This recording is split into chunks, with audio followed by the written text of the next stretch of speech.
Do you think that men today are struggling with being attracted to ambitious, driven, successful women?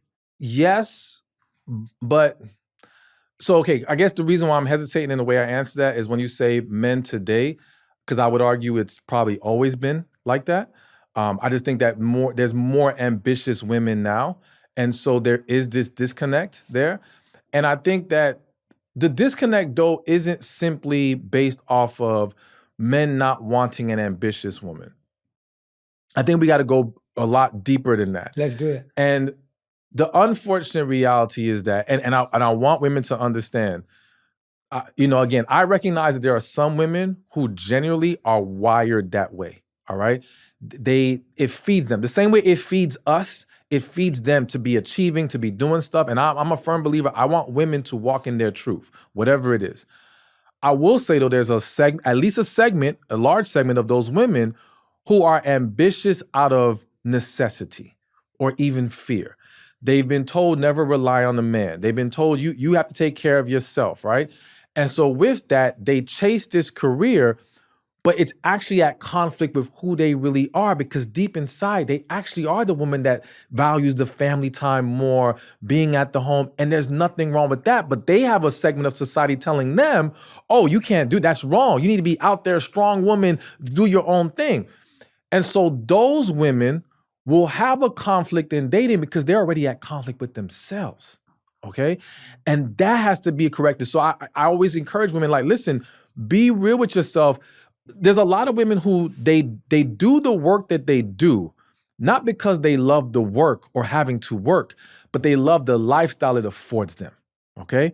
Which is why for many of them, whenever we have the conversation about why can't you date a man who's making less, right? Well, part of it is because in the back of her mind, if she has a dream of one day being able to leave work, she wants a man who can keep the lifestyle up, okay? Yeah. And if he's making less, well, then in her mind, how will he be able to keep her lifestyle and maintain him? It's like, no, he's got to be making as much or if not more so that I can keep this life that I've built for myself and I love very much. But again, I think it all starts with understanding, okay, is this really who you are or not? Now, going back to the men, I do think there is a struggle with a lot of men. One of the things that, at least it comes to mind first for me, the issue of low testosterone. And so I'm very passionate about the whole testosterone issue. And I do want men to understand it's deeper than just testosterone, because sometimes we're so fixed. Like, you could have high testosterone, but if your cortisol levels are too high, your body's not even processing the testosterone correctly. Your stress is blocking it. If your vitamin D is too low, if your B12, there's other things that can throw it off. So just don't think of life as, let me just fix my testosterone and that's it. But that can be a huge game changer for a lot of men. So if you have a man who's already, because I always say some men are not lazy, they're unhealthy, all right? And if he is not healthy, he has low testosterone, his ability to handle, embrace, respect, and ambitious, it's going to be a struggle in some ways. Well, it'll be a struggle in the sense that it might make him feel inadequate the way that she may carry herself with that ambition. However, I would argue that some of those men, a lot of those men, probably want the ambitious woman simply because for him, I need somebody who can carry the load, okay? And if she's going to come into my life and stabilize me, then great. The real problem is the ambitious woman does not want that man. Yeah. She's probably, in most cases, looking for a man who is also ambitious, right? And this is where the disconnect comes, because now it's kind of like the whole discussion of having two alphas in a relationship, two very strong personalities. There's no real balance there, okay? And for a lot of women, what they're overlooking is what most men value, or at least most men who are ambitious themselves, who do take care of themselves, they're looking for a complement to that. They're looking for someone who can love them, pour into them, contribute to a peaceful environment.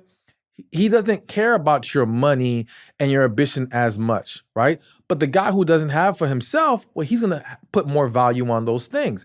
And it becomes this mismatch of individuals. So a lot of these women who are ambitious, it's not that they cannot get a man.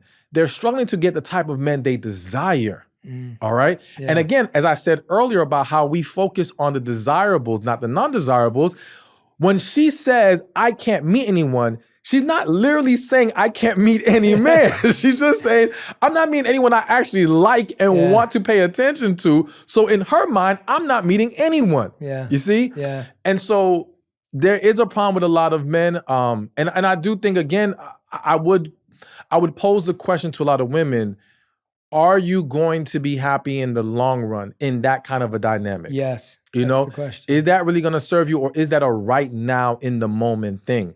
Because there's a lot of ambitious women who accepted maybe the less ambitious man, right? Because he figured, all right, well, he loves me. It's gonna, he'll be there for me. I can trust this relationship. But then over time, she becomes frustrated with him. He doesn't take initiative. He's not as assertive as she wants him to be. He doesn't exude the same level of masculine energy that she desires from a man. And that will take its toll, and eventually it will probably blow up the whole relationship. Yeah, it's a tough situation to be in because you just don't have any idea where things are going to go, right? You don't know. Like I always say that when my wife met me, I was in debt and had no job. And she was, wonderful enough to like be in love with me in that place in my life. And we didn't know that things were ever going to change, but she was kind of like, as long as we're stable and you find a job and we're good, then things will be great. And I remember that giving me a lot of confidence.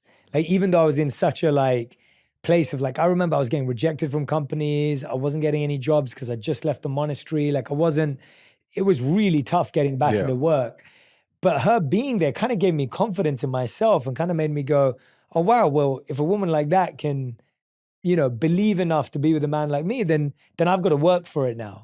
And I think the key is, are you willing to do that in a way that gives someone confidence, or are you someone who gets so affected by it, well, no matter what gender you are, well, you're now making the other person feel bad for it. Yeah. Right? Whatever gender you are, if you're always like, oh, come on, you're just lazy. Oh, come on, you need to do more. If you feel that way about your partner, chances are that that's going to push them away, not motivate them to do better. Absolutely. But I think what has to be considered in using your situation as an example is that she didn't have to create ambition in you. She activated it. Yes. She energized it, okay? But it already existed within you. Yes. So for her, it was very fortunate that she found a man who actually wanted to make more of himself. The unfortunate reality is that there's a lot of women who will take that approach with a man and believe that, okay, if I love on him and pour into him, this will get him to step up. And it's like, no, he does not have it in him. And there's nothing you can do. When you think about it, anyone who's successful has had experiences where, whether it be friends, family, or random people, where you've tried to help someone, and no matter what you gave, you could give them the whole blueprint, right? You can fund them, you can do everything, and it still becomes nothing. So true. Because it's just not in them. We cannot make them into something that they're not. So I think it's important that for a woman, if you're gonna take that approach, you have to do your due diligence of understanding who he is as a man, his true character. Are you projecting a fantasy and a potential on him that doesn't really exist? All right? What does he see in himself? I would argue, I don't even know what conversations you guys had, but there's a very good chance that if I was there, you were speaking as a man who wanted to accomplish things. Yeah, for sure. So she was just, all right, I'm gonna support that. I'm gonna get behind you. That's very different from a woman saying to him, for example, well, you could do this and you could become this. And it's okay, no, he has to want that. Yeah. He has to have that vision. It's a great distinction, man. You see? And I think that's where people, get tripped up and end up in situations where, and to your point, the key is ask yourself as a woman, are you gonna be okay if this man never changes? Because you're placing a bet, all right? There's no guarantee you're gonna win this bet. Are you gonna be okay if this man never changes? If not, I would suggest, because here's another angle we could look at. Her presence, her love gave you confidence. But did that have to be given within the context of a girlfriend-boyfriend relationship? No, it could have been anything. Exactly. Yeah. So if a woman really believes in a man, but she knows if this man doesn't change, I'm gonna be really upset, all right? And I'm gonna feel cheated. Then all we're saying is maybe don't cross romantic lines yet. Let that man know. Because I'll tell you this, if he has it in him and he has a desire for that woman, and that woman said to him, listen, I think you can make a great partner. I would love to be with you, but I need you to get to a more stable place first. If he's serious, that's his motivation right there. That will get him, because as long as he knows, oh, I can get the woman of my dreams, or the woman I love, if I put in the work, okay, I'm gonna do that. But by getting with him while in the process, for a lot of men, they only do to acquire. And if they already acquired, then what am I gonna do anything for? Yeah. Why do I need to go work and all this extra stuff or try to do more to make more money when I'm getting fed, I'm getting sex, I have a roof over my head? Yeah. For a lot of men, that is enough. There's only a smaller segment of men who you can give them all those things and it doesn't matter. They have to do more. It's just who they are. Yeah. So that has to be acknowledged and recognized when a woman's gonna determine if she's gonna actually engage in that kind of a dynamic.